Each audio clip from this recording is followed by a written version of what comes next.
Um, here we go. I'll share my screen. So just some kind of general housekeeping as well. Uh, if you want to speak or have any questions, feel free to put it in a chat, just because there's quite a lot of us here today, just so that we don't kind of talk over and that. Oh, here we go. Apologies. Yeah, so to start with, we're just going to talk a little bit about the history of Teach the Future and kind of what Teach the Future does, to give you a bit of background on us. So Teach the Future is a youth-led campaign that wants to reform the education system around climate justice. Our England branch was founded in October 2019. In July 2020, our Scotland branch launched, with the Wales campaign launching in October. We now have just under 100 volunteers and 11 student staff members to help us achieve our asks. So far, Teach the Future England has hosted a parliamentary reception in February 2020, which over 70 parliamentarians attended, and it was a really good start to our political engagement work. Teach the Future Scotland have met with John Swinney a few times now and sought manifesto commitments from the Greens and the Liberal Democrats for the upcoming May election. Fife Council also passed a motion of support for our campaign at the end of last year, and Moray Council will be putting one forward next week.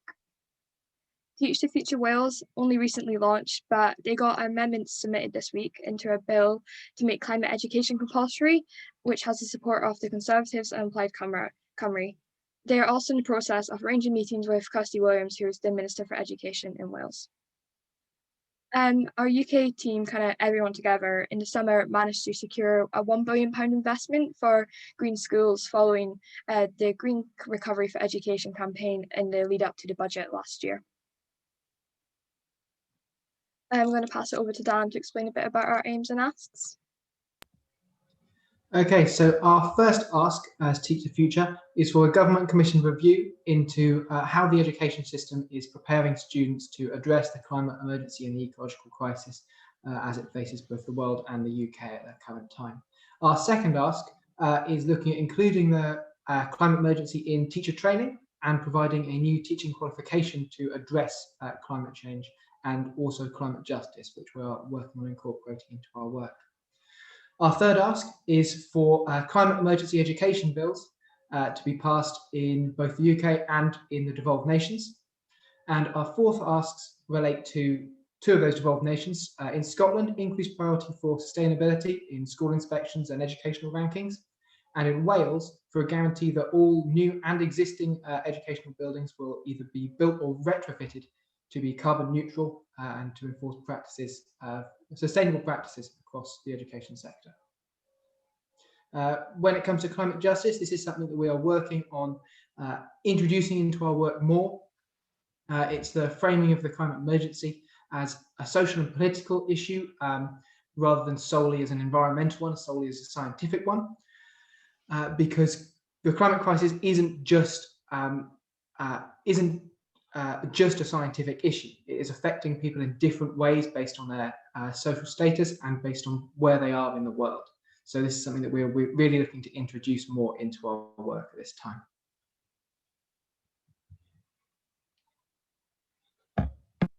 So moving on to the kind of teachers network and what that's going to involve, I suppose.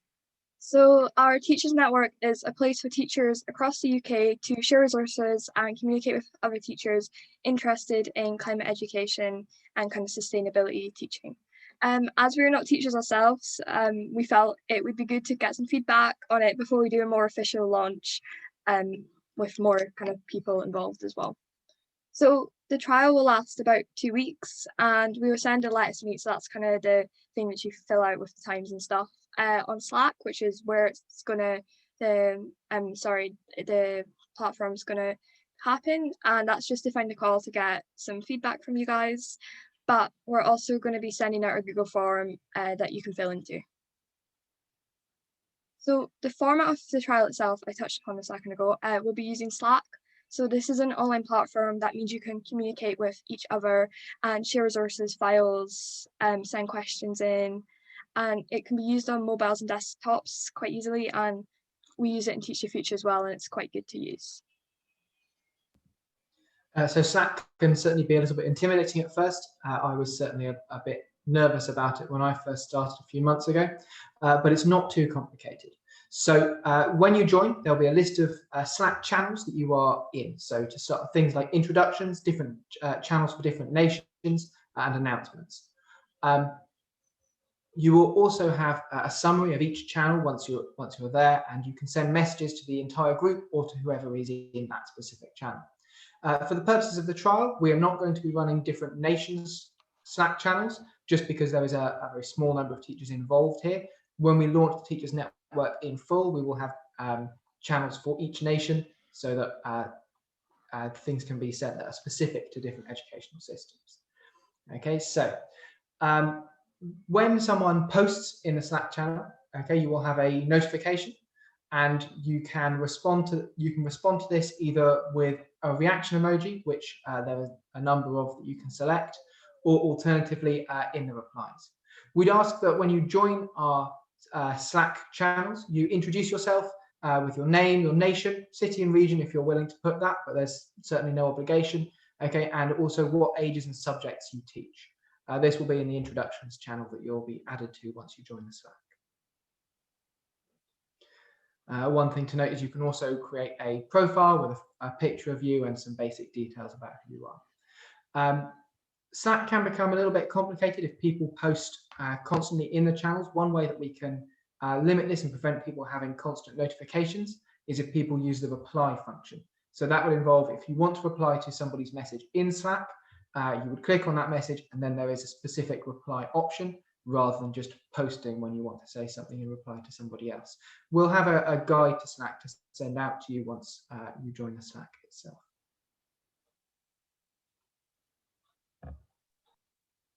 One of the things we've talked about with the network is resources and sharing of resources.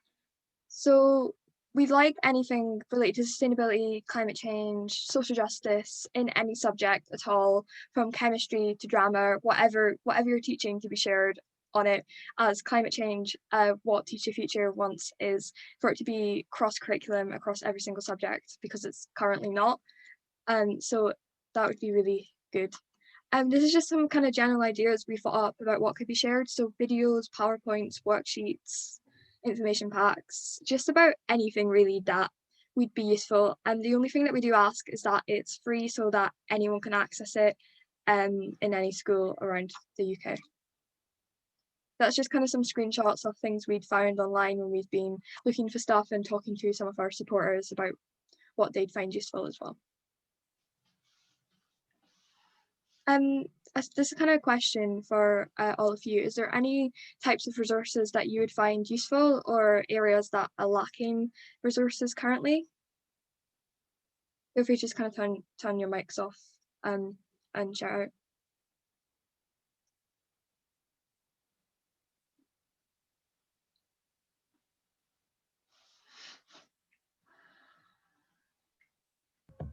From some of the teachers we've talked to so far, we are aware that webinars are something that that has been brought up occasionally as a potentially useful resource. Is that something that you might be generally interested in? If we could we could arrange for webinars or provide links to webinars that have already happened.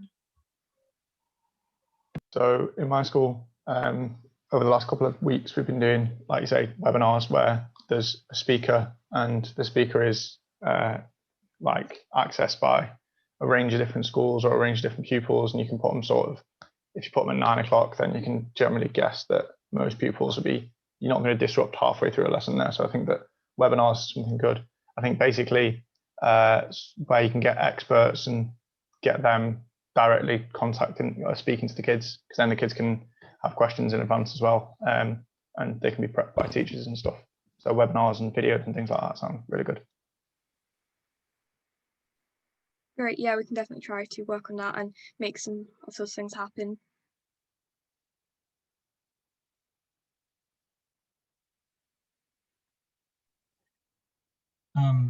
If I can quickly say, from the perspective, I'm hesitant to say anything too much because I'm very new to teaching. I'm doing teacher training at the moment, but from that perspective, what I find really useful is hearing from more experienced teachers, kind of tips basically based on experience that might not be immediately obvious to people newer to teaching. So even things about feasibility and like how ambitious to be when you're introducing things in the classroom, that'd be really useful.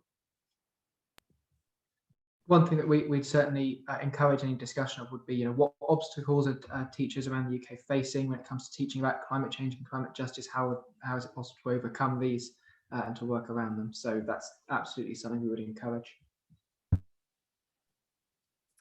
Hi. Oh, go on, Rob. Oh, sorry, I just jumped in. It's all right. We both want to speak. I don't mind who speaks first. It doesn't matter. Oh no, you go for it. I'll go second. That's fine. Okay.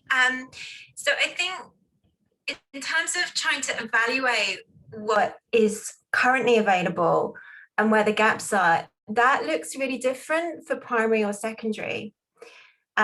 So I work in the primary sector, and one of the biggest conversations that's going on at the moment is how do we talk to the youngest children and what's relevant, and people are constantly asking me for what should I teach 4-year-olds and what should I teach 6-year-olds. But this is where understanding climate psychology is incredibly important, because it's not like a sticker that you can put on content. It's more about knowing, particularly in primary, is about knowing the children, knowing what they already know and knowing their emotional development and what they can take on incrementally at any different moment. So I think, in terms of primary, there's a lot of content coming out that is like really science heavy and is quite hard hitting, and that needs to be worked up to, is something that I would say. Yeah, I think, the emotional aspect is key. So one thing that we're looking to achieve in the actual launch rather than in the trial would be with the different nations channels. Alongside those, we've been considering maybe having them for different stages of education, so that it might be easy to share resources tailored to primary, to secondary, or beyond that. We're not entirely sure if there's going to be a university element yet, but that's certainly something that we'd like to learn more about, and we would encourage discussion of amongst the teachers. I was just going to say, because I come from things from a geography point of view, and I've just finished a big project for the Royal Meteorological Society, which is it's like a cross-curricular project between geography and physics. So we've produced 23 lessons for Key Stage 3 on weather and climate, and 4 of them are discretely dealing with global warming with a UK context as well. So people might find those resources useful. They're on Metlink, which is the Royal Meteorological Society's website, and then every lesson out of all the 20, they've all got at least one activity which is tied to the climate crisis. So those might be useful. But I agree with Ruth, who spoke earlier. I think probably the gap for me is cross-curricular.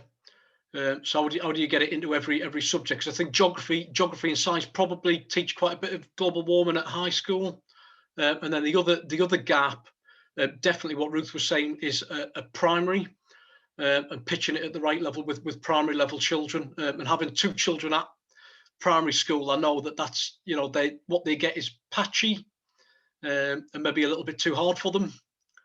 So it's I guess that would be a real gap for you guys to be looking at in terms of climate change education. So yeah, thank you very much for that. And I've just been reading through the chat as well as you guys have been sending things in. One thing that would you like to say in Teach the Future is we want climate education to be sort of a golden thread through the educational curriculum. So going beyond geography and the sciences where it's more likely to be taught, and extending into I think someone mentioned in English, or perhaps into languages and social sciences.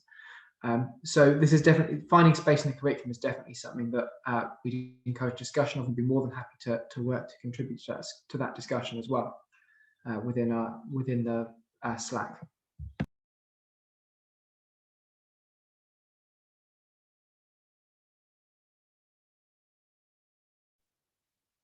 Great. Yeah, so thank you all so much for kind of coming along today. I'm sure your schedules must be very busy at the moment with online learning. So after this call, we're going to send you another email out with the link to join our Slack workspace. We're also going to include this presentation and a guide on how Slack works as well. When you get on Slack, it'd be great if you could introduce yourself in the introductions channel so that everyone can get to know each other a little bit better and kind of start having these conversations around climate change and sharing your resources as well. Yeah, so thank you all so much for joining us today. Does anyone have any questions?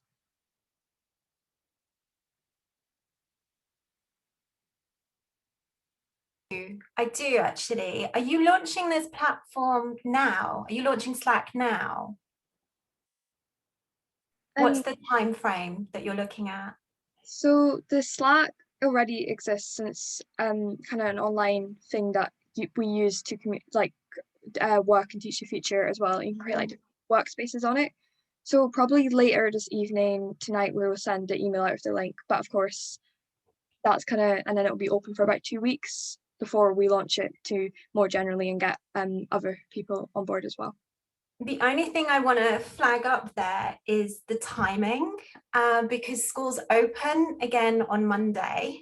So the timing here is a little tricky. I'm not sure how much participation you're going to get at this particular moment, because teachers are suddenly going from this virtual remote teaching, and then they're having to shift into thinking, okay, how do we settle the children back in? And it just in terms of the timing, teachers are going to be a little bit overwhelmed. I mean, they're overwhelmed all the time, but more so. So I just want to flag that up. That's definitely quite an important point to make. Thank you very much for that. And I'm seeing James just put in the chat that perhaps after Easter might be a better time to conclude the trial. Would that generally be good, do you think? I think that's definitely something we could look into, right, Ellie? Yeah, definitely. Obviously, we don't want to overwhelm anyone any more than it is, and I can't imagine how different it must be at the moment. So if we can do it after Easter, then that's something we can bring back to the rest of our team and discuss the possibilities of doing it then as well. And throughout the trial period, we'll be more than happy to hear any feedback that you have. If you feel like perhaps even an even longer trial might be necessary, we'd love to hear from you as things go forwards as well. Does anyone else have any questions at all?